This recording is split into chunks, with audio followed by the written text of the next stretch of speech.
Hola amigos, ¿cómo están? Bienvenidos. Estamos en el podcast Haciendo Ruido sobre la enfermedad de Chagas y estamos transmitiendo desde el Centro Regional de Investigación en Salud Pública Tapachula. El día de hoy vamos a hablar sobre la difusión ciudadana de la enfermedad de Chagas y vectores triatominos.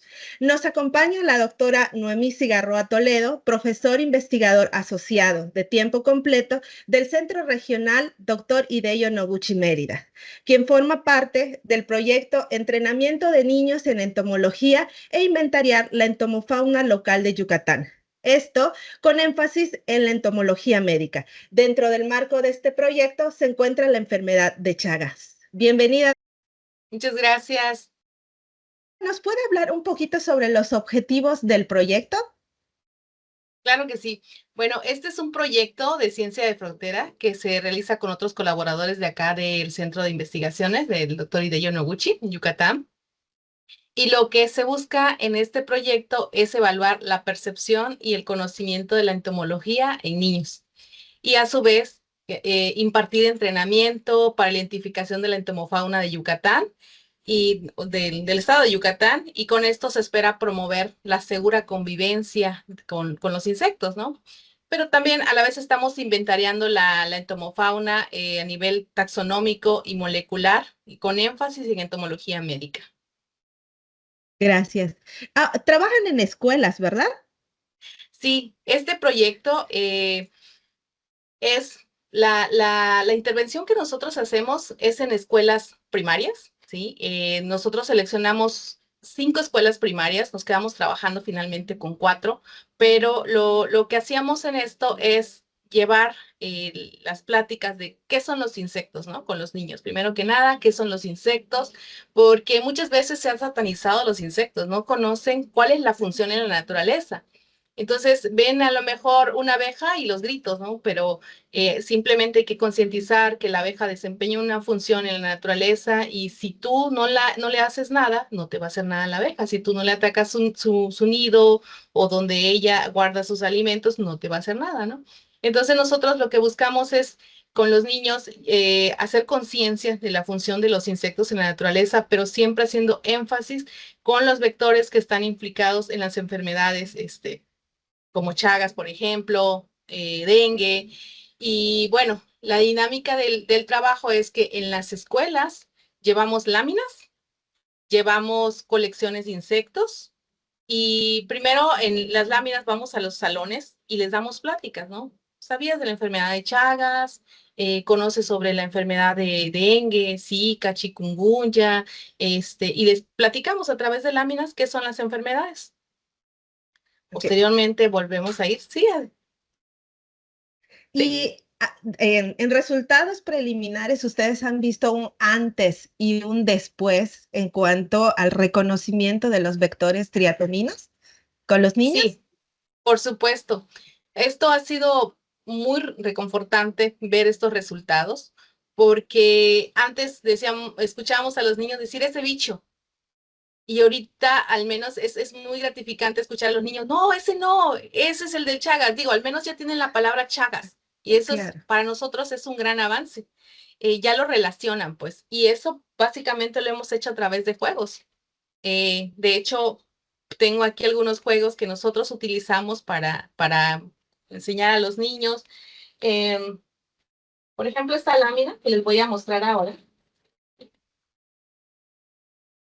Esta lámina, aquí le decían pique en Yucatán, ¿sí? Sí. Es de la besucona, de la chinche. Entonces, esta es una de las tantas herramientas que nosotros utilizamos o accesorios para llevar a las escuelas, y les vamos mostrando las características. Si bien a lo mejor tiene información de datos entomológicos o características como decir toras, escutelo y todo, pero en nuestro proyecto también lo que queríamos es motivar a niños, porque aquellos niños que les gustara más estas actividades de conocer a los insectos, formamos un grupo de 30 niños para darles un taller ya más especializado, ¿sí? Entonces, esta es una herramienta. Otra es que tenemos memorama. Entonces, estaban volteadas esas tarjetitas que son de cartón, forradas con plástico, y vienen preguntas, por ejemplo, ¿cómo puedo ver al parásito Trypanosoma cruzi? ¿Sí? Y aquí vienen las respuestas con un microscopio, a simple vista, con una lupa. O sea, después de que nosotros les dábamos las pláticas, esto era como para ver si estos niños habían aprendido. O por ejemplo, esta, que aparecía el insecto y tenía que relacionarlo con el parásito. Eh, bueno, la imagen del parásito. Un juega No y la tengo. aprende. Exactamente, sí. Y aparte teníamos, pues, por ejemplo, el ciclo de transmisión. Este es el parásito. Poníamos a los insectos en una parte, una fila de insectos, si se dan cuenta, tiene un colgante. Entonces colgábamos todos los vectores, en otra parte colgábamos todo el patógeno Los y en otro patógenos. lado Ajá. colocábamos al hospedero, podía ser un niño, un perro, un gato. Entonces lo que buscábamos es que los niños relacionaran, ¿sí? Que buscaran quién era el vector con su parásito y a quién era el que infectaba, ¿no? Entonces, les dábamos premios o los poníamos a hacer actividades como estas, como Claro. rompecabezas, Sí, sí, sí. ¿sí? Alguna anécdota con el trabajo con los niños? Bueno, la parte emocionante de ellos fue después que reclutamos a los niños, los invitamos a formar parte de un grupo que le llamamos Semillero de Entomólogos.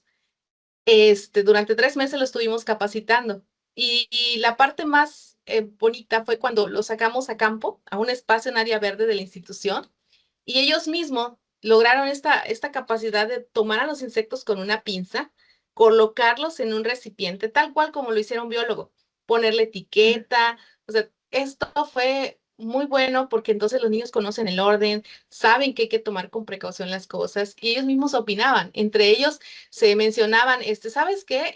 Eso no lo debes de tomar así. O los papás, porque llegaban los papás a dejar a los niños, ¿no? Y decían, ¿saben qué? O sea, los niños ya me dicen, no, mamá, eso no lo debes de aplastar. O sabes que, mamá, este mosquito no te hace nada. Entonces, para nosotros eso es muy padre porque no solamente enseñamos a los niños, sino que los niños llevan el conocimiento, pues, a sus papás también. Claro, y así se va transmitiendo ese conocimiento. A Sí, propósito justamente de los papás, ¿también ha trabajado con personas adultas en charlas en sí. comunidades? Sí, sí hemos trabajado en comunidades rurales, ahí cambia la dinámica completamente. Llevamos láminas para explicar el ciclo de transmisión de la enfermedad, qué debes de hacer si te pica un pic, pero ahí utilizamos otro tipo de herramientas o accesorios como este. En este caso, no se ve bien, pero bueno, aquí hay un Sí. triatomino, una pic, ¿sí? Sí, Y nosotros lo que buscamos es, además que les estamos enseñando que esta puede ser portadora de un parásito, necesitamos que la conozcan, que vean los colores, que claro. les mostramos, por ejemplo, esta cajita, ¿sí? Del estadio que lleva desde que es huevo hasta pasar adulto, para que ellos vean los tamaños, porque muchas veces en las comunidades las que hacen el aseo son las mamás o los hijos, o los papás cuando están limpiando en el área del patio, entonces que los conozcan realmente, ¿no? Claro, PIC para los que nos están escuchando, PIC se le dice justamente al vector, a la chinche triatómino en la península de Yucatán. En otras partes de la República Mexicana tienen diferentes nombres como chinche besucona, chaga simplemente. Entonces, para que lo tengamos presente, que en la península de Yucatán el PIC es la chinche triatómino. Sí. Ahora nos comenta justamente que no son las mismas actividades que usan con niños, que usan con adultos. Desde su percepción de usted, con todas las charlas que ha impartido, ¿quiénes son las personas, entre niños o adultos, que retienen mucho más el conocimiento y como dice usted, llevan esa información a parientes, a otros niños, a la tiendita donde nos ponemos a platicar? Su experiencia de usted, ¿quiénes son los que retienen mucho más el conocimiento? Los niños. Los niños y la mayor experiencia lo tuvimos en niños de cuarto y quinto grado, ¿sí? Porque pues trabajamos con niños de diferentes grados a nivel primaria, pero son los de cuarto y quinto grado con los que tienen más percepción. Los de primer año y segundo año, por ejemplo, sí les gusta, pero tienen miedo. Entonces no se Claro, atreven a sí. explorar más allá. Los de cuarto y quinto son más aventados, ¿no? Con los de sexto, pues sí hay interés, pero no tanto así como para estar observando a más, ¿no? Bueno, me informaste, es que hay una enfermedad y está hasta ahí. Es con los niños. Claro, sí, sí, sí. En cuanto a las personas adultas, cuando ustedes llegan a las comunidades, comúnmente ellos ya tienen información sobre la enfermedad de Chagas. En las comunidades que hemos trabajado, sí. Acá nosotros estamos trabajando al oriente del estado de Yucatán y sí, ya tienen el conocimiento al menos de qué es la PIC, la relacionan con Chagas, saben que Chagas te causa un daño en el corazón, o sea, así brevemente lo pueden Sí, describir, sí, te causa un daño en el corazón y hasta ahí, ¿no? Hemos notado una diferencia con personas de la ciudad o de comunidades, si comparamos comunidad rural con con la comunidad parte urbana. urbana, es muy diferente porque las personas que están aquí en la ciudad confunden mucho el triatomino, confunden mucho la PIC y eso significa que hace falta conciencia, ¿no? Falta enseñar porque en las comunidades están viendo al vector, o sea, de alguna manera tienen esta información, pero en la ciudad no sé si porque está más disperso, no hay carteles, no se informa, pero confunden mucho a un insecto, ¿sí? Que son fitófagos, es decir, que se alimentan de plantas. Entonces, por la coloración que tiene como naranja y negra, ellos piensan que son las PIC. Y por ahí en agosto, septiembre empezamos a recibir un montón de este tipo de chinches, pero pues no se alimentan de sangre. No se ve en pantalla, pero voy a mandar una foto para que la vean, porque justamente la confunden mucho. Entonces terminan fumigándola y pues realmente hace otra función en la naturaleza. Y entonces Claro, no se trata de satanizarlos, ¿no?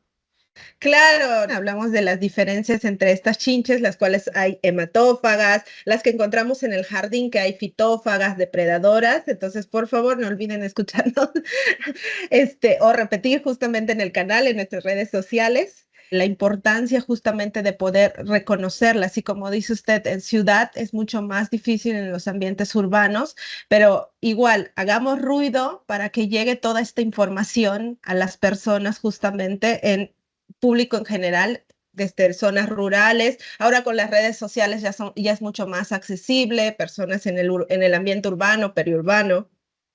Y algo muy importante, tanto en zonas rurales, en su experiencia de usted, o en zonas urbanas, periurbanas, los métodos de transmisión del parásito. ¿Es consciente la población de que existen diferentes métodos de transmisión o solo reconocen la forma vectorial, que es justamente por el triatomino? Reconocen dos mecanismos de transmisión.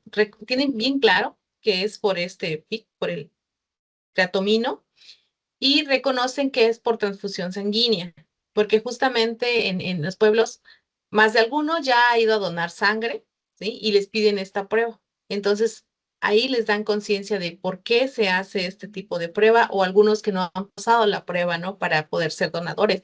Entonces, tienen bien claro dos mecanismos de transmisión, que es la vectorial y la transfusión sanguínea.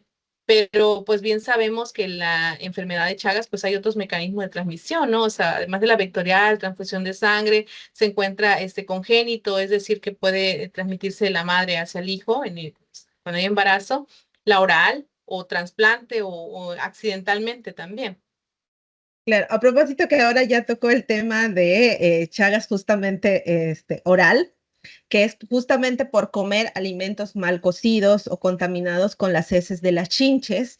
eh, Sabemos justamente que en varios de los estados, en las zonas rurales, todavía se comen pues varios animales silvestres, y entonces la importancia de hacer saber también que en los alimentos mal cocidos también puede permanecer el parásito Trypanosoma cruzi, y otras de las formas que ayer justamente comentábamos, que es la forma oral, que por la contaminación de las heces, al no lavar bien la fruta o la verdura o al prepararnos justamente jugos, está trabajando también un proyecto piloto con diferentes tipos de jugos. ¿Nos puede platicar un poquito? Sí, claro.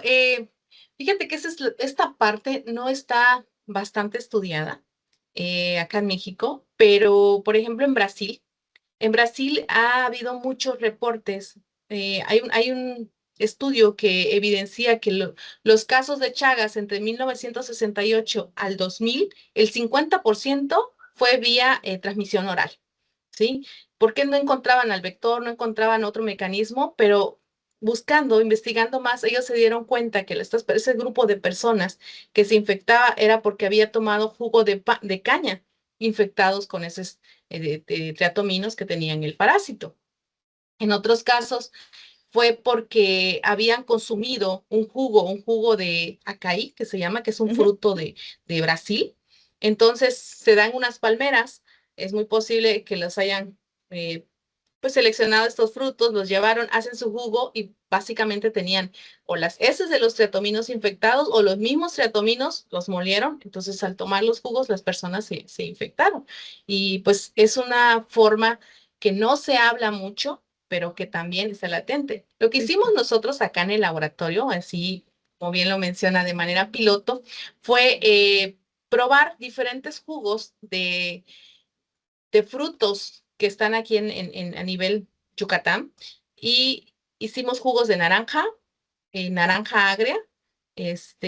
Acá en Yucatán la naranja le dicen China, entonces Sí, a fue la de China. China, de naranja agria, fue de limón y le incluimos licuado de plátanos y licuado de papaya, ¿sí?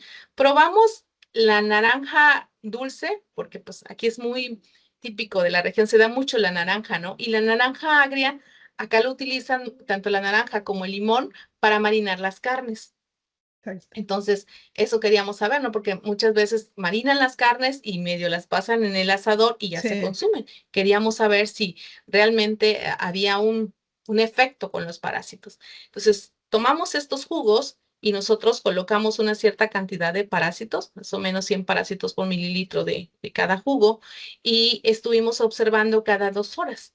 Y lo que nos dimos cuenta es que al menos a las 2 horas ni un parásito se miraba móvil incluso nada en el jugo de limón y de naranja, ¿sí?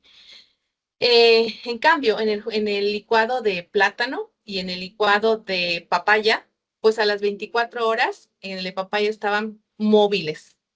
Oh. Entonces ya nos seguimos observando más tiempo, pero estaban móviles. Entonces no sabemos si, por ejemplo, esta papaya con los parásitos se inoculara y podrían ser capaces de sobrevivir los parásitos o se consumiera, ¿no? O sea, no Claro. sabemos, pero lo que es evidente es que los parásitos, tal cual como dice el dicho, vivitos y coleando. Sí. Muy interesante, muy interesante. Ojalá que ya el siguiente año nos platique mucho más de Así esta sería un forma de gusto. transmisión. Que como comenta usted, aquí en México es nula la información sobre este tipo de transmisión, ¿no? La forma oral. Otra pregunta que nos llegó, si las mujeres tienen conciencia de la otra forma de transmisión justamente que es el Chagas congénito. Mm, no, son pocas las personas que me he topado que tienen este conocimiento, ¿no? O sea, falta hacer conciencia por esta parte también. Pienso que debería de hacerse pruebas como, hay pruebas prenupciales, ¿no? Antes de casarse, deberían de hacerse este tipo de pruebas también en esta batería que les hacen en las pruebas prenupciales, debería de estar incluida. Claro, y Sí. eso es en los diferentes ambientes, ¿no? Sea en zona rural o zona urbana, periurbana, esta forma de transmisión tampoco no es tan conocida, ¿no? No, no es tan conocido. No hay concientización sobre que es una forma de transmisión muy importante. Sí, es correcto. Está bastante difundido la vía vectorial, ¿sí? Y pues la sanguínea, pues hasta que te enteras cuando vas a los laboratorios, ¿no? Pero las demás vías, no. Sí. Justo para eso estamos haciendo, vuelvo a recalcar, este foro. En cuanto a su percepción, entonces, de sus resultados con justamente conciencia ciudadana, ¿en qué debemos reforzar? Claro. Considero que hace falta más difusión de todas las vías de transmisión. O sea, primero explicar qué es la enfermedad de Chagas, hacer más difusión, porque, por ejemplo, hay otro tipo de enfermedades como la arbovirosis, que hay bastante difusión, ¿no? Ya hay un patrón de conocimiento en qué periodo los mosquitos pues están más abundantes, ¿no? Y entonces empiezan las campañas. Pero en el caso de Chagas, a pesar de que ya hay muchos artículos que mencionan en qué periodo están los picos de los vectores, o sea, no hay esta difusión. Y de hecho, acá al menos en Yucatán, los picos son entre finales de abril, o sea, abril y mayo, ¿no? Sí, son los picos.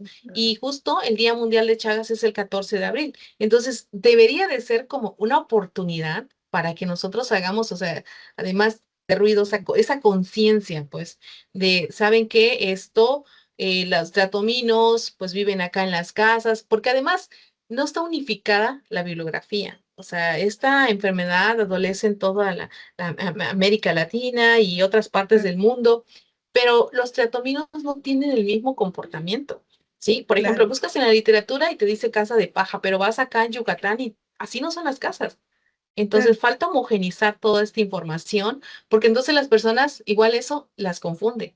No les queda claro, a lo mejor no lo entienden. Nos ha tocado la experiencia cuando vamos a hacer las colectas de los triatominos, que es en los gallineros que ahí viven los triatominos, ¿sí? Tú mueves una piedra, porque pues una, acá hay muchas piedras, sí, y ahí están en todos sus estadios. O sea, te encuentras desde ninfa uno hasta adulto, ¿sí? claro, Entonces, esto lo vimos en una comunidad que estuvimos trabajando, aquí, misma que digo, del Oriente, y las personas les digo, mire, usted quiere ver lo que hay aquí, mire dónde se guardan. Y las personas asustadas, ¿no? Se van a matar a mi gallina, esto, el otro. Entonces, no sabían que a claro, partir de que son ninfas que eclosionan, se empiezan a alimentar, ¿sí? claro. Entonces, falta hacer conciencia y creo que todos, no solo en la parte de investigación, sino unirnos, ¿no? O sea, con Secretaría de Salud, igual buscar un representante en la comunidad. No solamente las pláticas es una vez, sino que hay que ir por periodos, ¿sí? Hay que hacer visitas, porque entonces, al final de cuentas, como decía, los adultos como que tienen otras actividades, ¿no? Y se pueden olvidar. Entonces, hiciste conciencia una vez y te olvidas, pasan 5 años, 10 años y vuelves y a lo mejor la persona, sí, vino una persona y me contó, pero hasta ahí me Claro. contó. Entonces, pienso que sí, hay que regresar, hay que volver. Siempre nosotros que vamos a campo andamos siempre en nuestro botecito. Ya se nos volvió como un hábito andar o andamos fotos, se los mostramos a las personas, pero en general es trabajar en conjunto, ¿sí? Claro. Muchas gracias. ¿Usted a dónde la podemos contactar? En el Centro Regional Hideo Noguchi hay 2 sedes. ¿Usted en qué sede está? ¿Nos podría Sí. comentar? Si queda alguna información, igual alguna pregunta, información adicional, nos los pueden dejar aquí en las redes. Nosotros vamos a contactar justamente a la doctora para que nos vaya respondiendo, o también la pueden contactar en la sede, en la universidad, en el centro de investigación. Doctora, adelante. Sí, gracias. Pues yo me encuentro adscrita al Laboratorio de Biología Celular del Centro Regional de Investigaciones, Dr. Hideo Noguchi, que se encuentra frente al Parque La Paz, de acá de Mérida, Yucatán. Y pues este centro de investigación pertenece a la Universidad Autónoma de Yucatán, ¿sí? Es más conocido como el CIRC Wadi, Unidad Biomédicas. Y pues bueno, también voy a dejar mi cuenta de correo por si me gustan escribir. Mi nombre es noemi.cigarroa@correo.wadi.mx. Gracias por su participación y bueno, sigamos haciendo ruido y concientizando a la gente. Agradecemos a todas las personas que nos acompañaron a lo largo de la semana en nuestro podcast Haciendo ruido sobre la enfermedad de Chagas en México, cuyo objetivo fue establecer el diálogo social y responder a dudas y preguntas de la población expuesta sobre la enfermedad de Chagas en México. No olviden que el eslogan 2025 de Fin de Chagas es que para la prevención y control de la enfermedad de Chagas todos somos necesarios. Agradezco a cada uno de los expertos que nos acompañaron a lo largo de la semana, al director del Centro Regional de Investigación en Salud Pública, al personal de producción Erika, Andrea, Noé, Giovanni, al personal de Chagas, Keynes, Ezequiel, Lisbeth, Henry, Iván. No olvides seguirnos en nuestras redes sociales del CRISP, así como en el Facebook del GIT, Ecosistemas y la Salud Pública de Patógenos Zoonóticos. También les solicitamos, por favor, seguir el link que nosotros vamos a colocar en la página para la evaluación del podcast. Esto es muy importante para nosotros, para futuros conversatorios. Muchas gracias.